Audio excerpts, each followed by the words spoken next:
ನಮಸ್ತೆ. ಇವತ್ತು ನಾವು ಬನ್ನರ್ಘಟ್ಟದಲ್ಲಿರುವಂತ ಅಣ್ಣಯ್ಯನ ದೊಡ್ಡಿ ಅನ್ನುವಂತ ಒಂದು ಹಳ್ಳಿನಲ್ಲಿ ಬಂದಿದ್ದೀವಿ.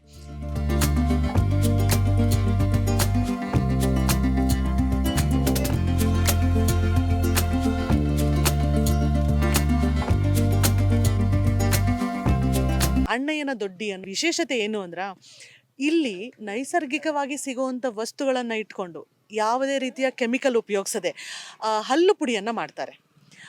ಈ ಹಲ್ಲು ಪುಡಿಗೆ ಕೆಮಿಕಲ್ ಹಾಕೋದೇ ಇಲ್ಲ. ಮತ್ತು ಕೆಲವು ವಸ್ತುಗಳನ್ನು ಬಳಸಿ ಆರೋಗ್ಯಕ್ಕೆ ಹಾನಿಯಾಗದೇ ಇರುವಂಥ ಹಲ್ಲುಗಳಿಗೆ ಹಲ್ಲುಗಳನ್ನು ಬಲಿಷ್ಠ ಮಾಡುವಂಥ ಹಲ್ಲು ಪುಡಿಯನ್ನು ಮಾಡ್ತಾರೆ. ಅದರ ಮಾಡೋ ವಿಧಾನ ಏನು, ಅದರಲ್ಲಿ ಏನೇನು ಹಾಕ್ತಾರೆ, ಹೇಗೆ ಮಾಡ್ತಾರೆ ಅನ್ನೋದನ್ನು ಇವತ್ತು ನೋಡೋಣ ಬನ್ನಿ.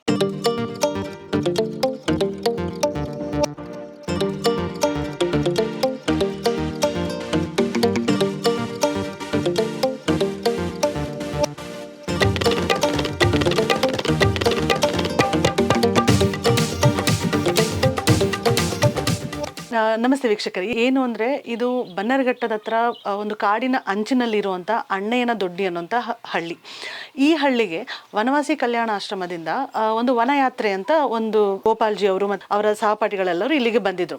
ಇಲ್ಲಿಗೆ ಬಂದಾಗ ಇಲ್ಲಿನ ವಾತಾವರಣ ನೋಡಿ, ಇಲ್ಲಿನ ಜನರ ಉತ್ಸಾಹ ನೋಡಿ ಅವರಿಗೆ ಏನಾದರೂ ಒಂದು ಕೆಲಸ ಮಾಡಬೇಕು ಅಂತ ಅವರಿಗೆ ಆಸೆ ಆಯಿತು. ಆಗ ಅವರಿಗೆ ನೆನಪಾಗಿದ್ದು, ಅವರು ನಾಗಪುರಕ್ಕೆ ಹೋದಾಗ ಅಲ್ಲಿ ನೋಡಿದಂಥ ಒಂದು ನೈಸರ್ಗಿಕವಾಗಿ ತಯಾರಾಗುವಂಥ ಹಲ್ಲು ಪುಡಿ ಕೇಂದ್ರ. ಅದು ಪೂರ್ತಿ ಗೋವಿನ ಸಗಣಿಯಿಂದ ಮಾಡಿದಂಥ ಹಲ್ಲು ಪುಡಿ. ಅದನ್ನು ಯಾಕೆ ಈ ಹಳ್ಳಿಯಲ್ಲಿರೋರಿಗೆ ಕಲಿಸ್ಬಾರ್ದು, ಅದೇ ಥರ ನಾವು ಇಲ್ಲಿ ಬೆಂಗಳೂರಿನಲ್ಲಿ ಯಾತಕ್ಕೆ ಮಾಡಬಾರ್ದು ಅಂತ ಅವರು ಯೋಜನೆ ಮಾಡಿ ಇಲ್ಲಿರುವಂಥ ಹಳ್ಳಿಯವ್ರನ್ನೆಲ್ಲ ಒಂದು ಒಟ್ಟುಗೂಡಿಸಿ ಅದನ್ನು ಇಲ್ಲಿ ಇಂಟ್ರೊಡ್ಯೂಸ್ ಮಾಡಿದ್ದಾರೆ. ಇಲ್ಲಿ ಹಸುಗಳು ಯಥೇಚ್ಛವಾಗಿರೋದ್ರಿಂದ ಸಗಣಿ ಭಾಳ ಸುಲಭವಾಗಿ ಸಿಗುತ್ತೆ. ಮತ್ತು ಹಾಗೆ ನೈಸರ್ಗಿಕವಾಗಿ ಸಿಗುವಂಥ ವಸ್ತುಗಳನ್ನೇ ಉಪಯೋಗಿಸಿ ಅವರು ಈ ಹಲ್ಲು ಪುಡಿನ ತಯಾರು ಮಾಡ್ತಿದ್ದಾರೆ. ಗೋಪಾಲ್ಜಿ, ಈಗ ಈ ಹಲ್ಲು ಪುಡಿಗೆ ಏನೇನು ಇಂಗ್ರೀಡಿಯೆಂಟ್ಸ್ ಬಳಸ್ತೀರಾ ಅನ್ನೋದ್ರ ಬಗ್ಗೆ ಒಂದು ಮಾಹಿತಿ ಕೊಡ್ಬೋದಾ? So as I mentioned earlier, from Signi, from the cow nati hasus, they make the cow dung, and from there once it gets dried, they burn it. So there is a specific process so that activated carbon remains there. Okay. So before it turns into ashes, there is a process. Before that, they know how to make it. And then they turn into a powder, very fine powder. So they know all that. So this is. So ಇದು ಬಂದು ದೇಸಿ ಹಸುವಿನ ಸಗಣಿಯನ್ನು ಸುಟ್ಟು ಅದು ಬೂದಿ ಆಗಕ್ಕೆ ಮುಂಚೆ ಅದನ್ನು ಒಂದು ಇದ್ದಿಲು ರೂಪದಲ್ಲಿದ್ದಾಗಲೇ ಪುಡಿ ಮಾಡಿ ಅದನ್ನು ಈ ಥರ ಸಣ್ಣ ಪೌಡ್ರು ತುಂಬ ನೈಸಾಗಿ ಪೌಡರ್ ಮಾಡಿ ಇಟ್ಕೊಂಡಿದ್ದಾರೆ. The next item is the rock salt, we call it, right? It's a natural salt which is found in the mountains and Himalayas kind of thing. So they mix that one, not mix, but they grind it very fine powder. This also. ಉಪ್ಪು, natural ಆಗಿ ಸಿಗುವಂಥ Himalayan ಉಪ್ಪು. And Nilgiri oil. ಇದು ಬಂದು ನೀಲಗಿರಿ ತೈಲ. ಒಳ್ಳೆ smell ಇದೆ. And this is lavang taila. ಲವಂಗದ ಎಣ್ಣೆ. Okay. And the another next item is karpura, and this is natural karpura, which is edible. And this is called ajwain sattva. Okay.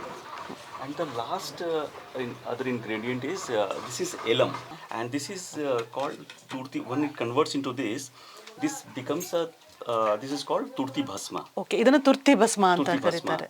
And the main property of turti bhasma is this is antiseptic. Okay. If any tooth problem is there, toothache is there, a lot of players also, national level players also, they take because they had some issues, now they don't have any. So they are the regular takers of this tooth powder. ಈ ಎಲ್ಲ ಇಂಗ್ರೀಡಿಯೆಂಟ್ಸ್ನ ಒಂದು ಅಳತೆನಲ್ಲಿ ಅವರು ಇದನ್ನೆಲ್ಲ mix ಮಾಡ್ತಾರೆ. So ಹಾಗಾಗಿ ಈಗ mix ಮಾಡಿ ಹಲ್ಪುಡಿ ತಯಾರು ಮಾಡೋಣ. ಓಕೆ, ಇದು ಇದ್ದಿಲು ಅಲ್ವಾ? ಇದ್ದಿಲು ಇಟ್ಕೊಂಡಿದ್ದೀವಿ. ಮತ್ತು ಇಲ್ಲಿ ಲವಂಗದ ಎಣ್ಣೆ ಮತ್ತು ನೀಲಗಿರಿ ತೈಲ ಇದೆ.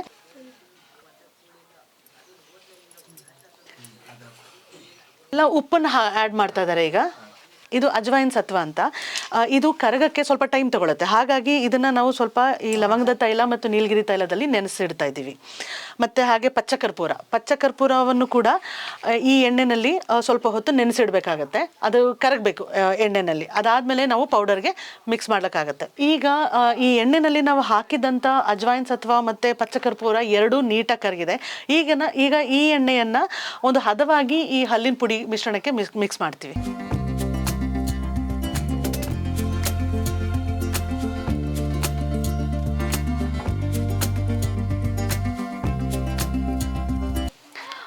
ಈಗ ಎಲ್ಲ ಪದಾರ್ಥಗಳನ್ನು ನೈಸರ್ಗಿಕವಾಗಿ ಸಿಗುವಂಥ ಪದಾರ್ಥಗಳನ್ನು ಬಳಸಿ ರೆಡಿ ಮಾಡಿರುವಂಥ ಹಲ್ಲು ಪುಡಿ ರೆಡಿ ಇದೆ.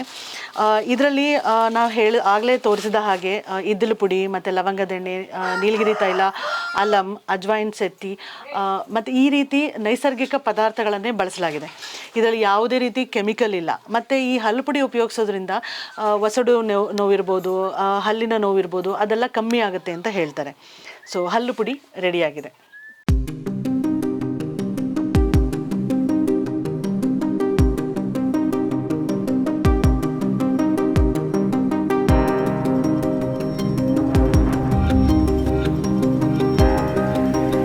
ಹಲ್ಲು ಪುಡಿ ತಯಾರಾದ ನಂತರ ಈ ರೀತಿಯ ಪುಟ್ಟ ಪುಟ್ಟ ಬಾಟಲ್ಗಳಿಗೆ ಅದನ್ನು ಫಿಲ್ ಮಾಡಿ ಅದನ್ನು ಮಾರ್ತಾ ಇದ್ದಾರೆ. ಸೊ ಹಾಗಾಗಿ ಈಸಿಯಾಗಿ ನಮಗೆ ಒಳ್ಳೆ ಆಯುರ್ವೇದಿಕ್ ಪ್ರಾಡಕ್ಟು ನಮ್ಗೆ ಕೈಗೆಟುಕುವ ದರದಲ್ಲಿ ಸಿಗ್ತಾ ಇದೆ. ಇದರ ರೇಟ್ ಏನು ಮತ್ತು ಇದು ಎಷ್ಟು ಕ್ವಾಂಟಿಟಿ ಇರುತ್ತೆ ಅಂತ ಗೋಪಾಲ್ಜಿ ಅವ್ರ ಹತ್ರ ಕೇಳೋಣ. ಗೋಪಾಲ್ಜಿ, ಇದು ಎಷ್ಟು ಕ್ವಾಂಟಿಟಿ ಇರುತ್ತೆ ಮತ್ತು ಇದರ ಪ್ರೈಸ್ ಏನು?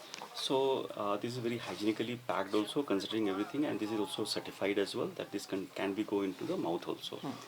And each bottle contains 25 grams. 25 gram. ಹಾಂ, correct. And all the ingredients are mentioned already here. Okay. And also we have a customer care number.